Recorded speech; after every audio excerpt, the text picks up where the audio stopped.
It's a beautiful, bright, sunny day, so I'm basking in the window.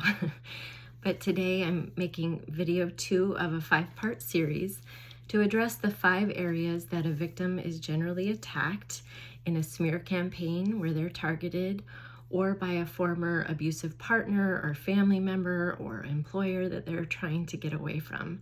And those 5 areas are attacking the financial stability of the individual, accusations about substance use, whether they're real or not, accusations about their mental health, again, whether they're valid or not, attacks on their parenting, and accusations about promiscuity, trying to portray them as being, promiscuous and engaging in nefarious acts in that area. And I think there's a similarity in targeting in gang stalking situations as well as leaving an abusive partner or an abusive family dynamic, because often at the root of a gang stalking situation, you'll find that abusive partner, that abusive family member, that abusive boss is connected or at the root and initiating it. There's often a correlation because they're one and the same.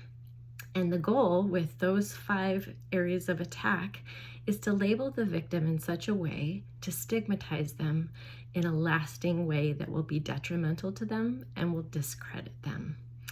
And I'm going to speak specifically today on attacks on the mental health of a targeted individual.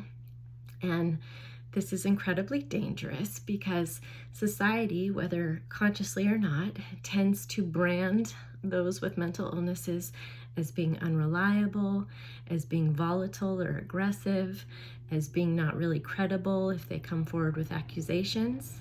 And this is incredibly dangerous because often a victim is trying to speak up about abuse that's occurring, or theft or nefarious acts behind the scenes, attacks that they're experiencing. And if somebody is trying to portray them as being mentally ill, their credibility is immediately in question, and that's really the goal of the abuser. And it places them in incredible danger because not only are you stigmatizing this person in a manner that may or may not even be valid, but in a time when they need to be believed more than ever, they're being questioned. And their ability to have gainful employment is being jeopardized, and not just for the here and now, but indefinitely. Their relationships are going to be affected.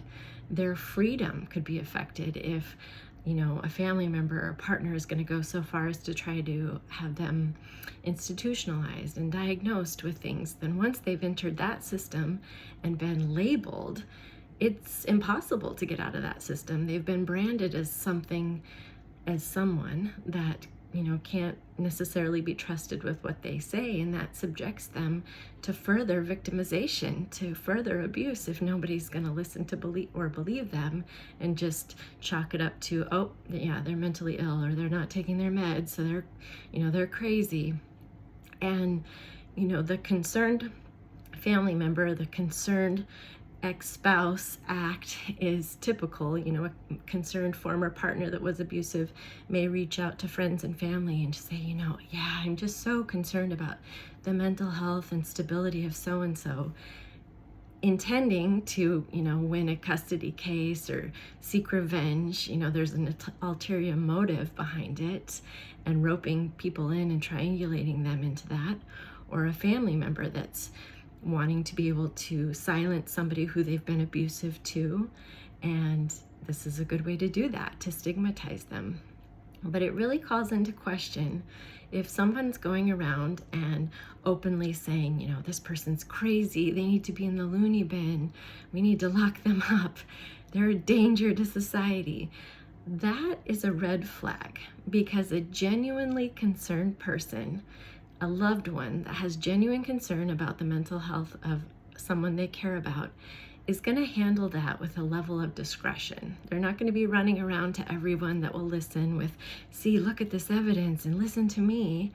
They're going to be discreet, and they're going to have compassion and concern and love in the way that they handle it. They're not going to be running to the court filing for control over their finances right away. And there's just going to be a different way of handling the situation if it's genuine and if it's not. And in my opinion, anyone running around saying so-and-so is crazy, the first question really should be, what is the mental health status of the person making the accusation?